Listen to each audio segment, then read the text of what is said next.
Sorry, তোমার সাথে আমি আর সংসার করতে পারবো না রোহান। আমি আজকেই তোমাকে ডিভোর্স দিয়েই বাড়ি ছেড়ে চলে যাবো। তুমি পারলে কয়েকদিনের ভেতর আমাদের বাড়িতে ডিভোর্স পেপার সাইন করে পাঠিয়ে দিও। তুমি কিন্তু বেশি বলে ফেলছো অনামিকা। যা বলছো ভেবে বলছো তো? হ্যাঁ, ভেবেই বলছি। তোমার কাছে আর কতদিন পড়ে থাকবো বলো? এবার আমি শান্তি চাই, মুক্তি চাই। নিজের তো কোনো ক্ষমতা নেই। অনামিকা বলে হাত তুলতে চেয়েও মারতে পারলো না রোহান। তারপর নিজেকে কন্ট্রোল করে বলল, ওকে ঠিক আছে, তোমার ডিভোর্স পেপার তুমি পেয়ে যাবে। তোমাকে আর কিছু বলবো না। যে চলে যেতে চায় তাকে কোনো কিছুতেই আটকানো যায় না। তবে এর জন্য তুমি একদিন পস্তাবে, এটা তুমি মাথায় রেখো। হয়েছে, তোমার থেকে আর জ্ঞান দিতে হবে না। ডিভোর্স পেপার দিয়ে গেলাম, সাইন করে দিও। এই বলে অনামিকা বের হয়ে যায় ব্যাগ নিয়ে। আপু, তুই কি যা করছিস ভেবে করছিস? স্বামীর ঘর থেকে এভাবে আসা কি তোর উচিত হয়েছে? আমি যতদূর জানি দুলাভাই তো খুব ভালো মানুষ। তুই আমার বোন, তুই আমার দিকে না টেনে পরের ছেলের দিকে টানছিস। আপু, এখানে পর আর আপন নয়, এখানে তো জীবন মরণের প্রশ্ন, বাবার সম্মান নিয়ে প্রশ্ন। একটা মেয়ের বিয়ের পরে স্বামীর ঘরটাই হচ্ছে তার আসল সম্পদ। তুই কিন্তু একটু বেশি বলছিস, খুব বেশি পাকনামি করছিস। এখন যা, আমার জন্য এক গ্লাস পানি নিয়ে আয়। নীলা আর কিছু না বলে সেখান থেকে চলে যায়। কয়েকদিন পর অনামিকার বাবা আসলাম মির্জা একটা কাগজ হাতে নিয়ে সবাইকে ডাক দিচ্ছে। বুবলি, তোমার মেয়েকে ডাকো, তাড়াতাড়ি ডাকো। ডাক শুনে বুবলি বেগম, অনামিকা ও নীলা সবাই দৌড়ে আসে। বুবলি বেগম বলল, কি হলো তোমার? এমন কি হলো যে এভাবে ঘর মাথায় তুলছো? আর হাতে কিসের কাগজ? বাবা রেগে বলল, তোমার মেয়ের কোনো খবর রাখো তুমি? অনামিকা বলল, বাবা কি করেছি আমি? তুই তো কোনোদিন বলিসনি যে তোর স্বামীর সাথে তোর ঝগড়া হয়েছে। তাহলে কেন তোর স্বামী রোহান ডিভোর্স পেপার পাঠালো? এসব শুনে সবাই বেশ অবাক হয়ে যায়। অনামিকা বলল, আমি কেন এসেছি সেটা আমি তোমাদেরকে বলতে পারবো না বাবা। তোমরা এতটুকুতে বুঝে নাও যে ও 2 বছরে একটা বাচ্চা দিতে পারেনি। তা কেন পারেনি সেটা হয়তো তোমরা বোঝো। এই ব্যাপারে আমি আর কিছু বলতে চাই না, তোমরাও বলবে না। নীলা বলল, তাই বলে তুই এভাবে চলে আসতে পারিস না আপু। দুলাভাই তো আর এমনি এমনি ডিভোর্স পেপার পাঠায়নি। উনি তো সুযোগ দিয়েছে আর তোকে ফিরিয়ে নিতে অনেক চেষ্টা করেছে। চুপ কর তো তুই এর মধ্যে কোনো কথা বলবি না। আমি তোর বড়, সেটা মাথায় রাখিস। এই বলে অনামিকা সেখান থেকে চলে যায়। বাবা বলল, তুমি তোমার মেয়ের কাছ থেকে সব জানো, তা না হলে কিন্তু। মা বলল, হয়তো মেয়ে লজ্জায় কিছু বলতে পারছে না, যা হবার পরে হবে। এখন মাথা ঠান্ডা করো। রোহানের অফিসে তার শ্বশুর গিয়ে বসে। রোহানও মন খারাপ করে বসে আছে।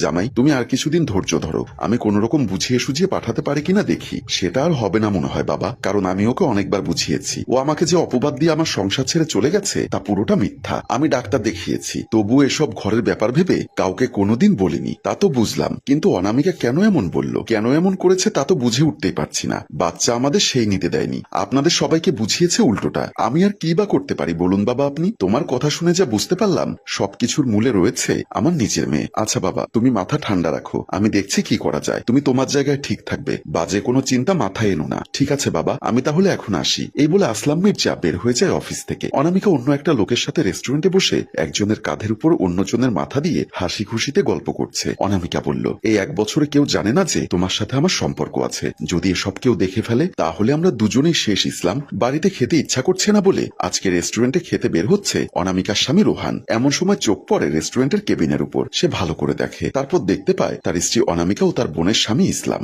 এসব দেখে রোহানের মাথা যেন বনবন করে ঘুরতে লাগলো, চারিদিকটা যেন অন্ধকার হয়ে আসছে। তারপর মোবাইলটি বের করে ভিডিও করে নেয় সে। ওদিকে ইসলাম বলল, আরে এতদিন যখন জানেনি পরেও জানবে না। তবে আমরা এভাবে কাছাকাছি দেখা করলে কারো চোখে পড়ে যাবে, তাই আমরা কক্সবাজার অথবা বান্দরবন যাব মাঝে মাঝে ঘুরতে। হ্যাঁ, তোমাকে তো বলিনি মনে হয়। আজ একটু আগে রোহান ডিভোর্স পেপার পাঠিয়ে দিয়েছে। বাবা এখনো আমার হাতে দেয়নি বলে সাইন করিনি। তাড়াতাড়ি দিয়ে দাও, তারপর আমরা দুজনে সুখের ঘর করব সোনা। রোহান মোবাইলটি পকেটে নিয়ে সেখান থেকে চলে আসে। রোহান বাড়িতে গিয়ে খাটে আধালান দিয়ে বসে আছে। তার মাথায় যে জিনিসটা বারবার ঘুরপাক খাচ্ছে, সে কি দেখলো? ইসলাম কি করে আমার বোনের সাথে আমার সাথে এত বড় বেইমানি করতে পারলো? সে কি করবে না করবে বুঝতে পারছে না। সে চলে গেল তার অতীতে। রোহান ও তার বোনের স্বামী ইসলাম, তার বোন, তারা সবাই ভ্রমণে যাচ্ছে। দরজার সামনে দাঁড়িয়ে রোহান বলল, তোমরা যাও তাহলে ইসলাম, আমার একটা কাজ আছে। আর বোন, অনামিকার দিকে একটু খেয়াল রাখিস। ইসলাম আগ বাড়িয়ে বলল, হ্যাঁ আমি আছি না দেখার জন্য? আপনি এত টেনশন নিবেন না ভাইজান, অনামিকাও তো আমার আপনজন তাই না? বোন বলল, তো ভাইয়া চল না, তুই সহ গেলে ভালো লাগবে। প্রথম কক্সবাজার যাচ্ছি, তুই গেলে কত মজা হতো।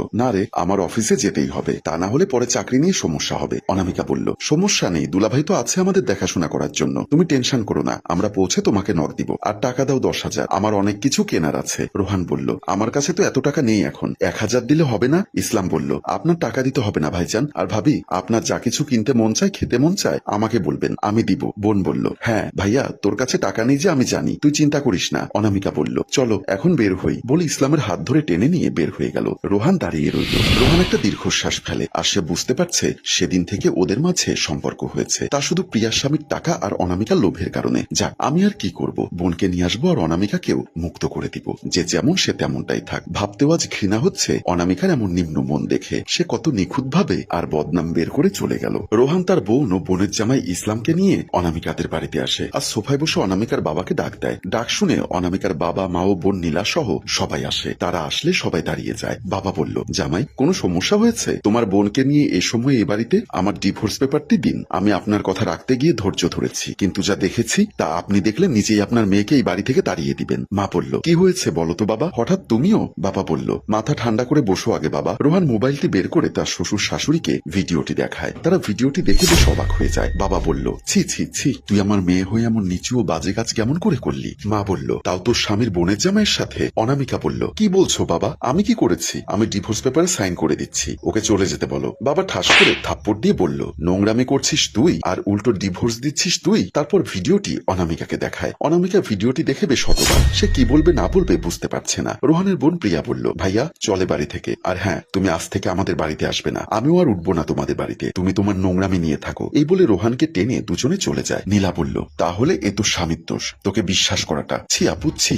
ইসলাম বলল, আমিও চলে যাচ্ছি, তুমি আর কোনো যোগাযোগ করবে না আমার সাথে, বলেই বের হয়ে যায়। অনামিকা কান্না করে দেয় আর বাবার পায়ে পড়ে ক্ষমা চায়। তুই যা আমার চোখের সামনে থেকে। মা বলল, যেদিকে দুই চোখ যায় চলে যা, এই বাড়ির দরজা আজ থেকে তোর জন্য বন্ধ। এই বলে বুবলি বেগম ও নীলাকে নিয়ে বাবাও সেখান থেকে চলে যায়। অনামিকা কান্না করতে করতে বসে যায় ফ্লোরে। আরেকটি লোভের ভয়ঙ্কর শাস্তি দেখিয়ে আমাদের গল্প এখানেই শেষ হয়। সম্মানিত ভিউয়ার্স, কথায় আছে লোভে পাপ, পাপে মৃত্যু। তাই অতিরিক্ত লোভ থেকে সাবধান। মনে রাখবেন, যেটা আপনার না সেটা কখনো আপনার হবে না। তাই সাবধান হন আর নিজের জীবনে যা সন্তুষ্ট রাখুন। গল্পটির ভাবনা ও পরিচালনায় হাশেম রাজু, চিত্রগ্রহণ শিহাব ও আশরাফ, প্রযোজনায় মঞ্জুর মোর্শেদ মিউজিক প্লাস। গল্পটি ভালো লাগলে লাইক, কমেন্টস ও শেয়ার করে দিন। ধন্যবাদ।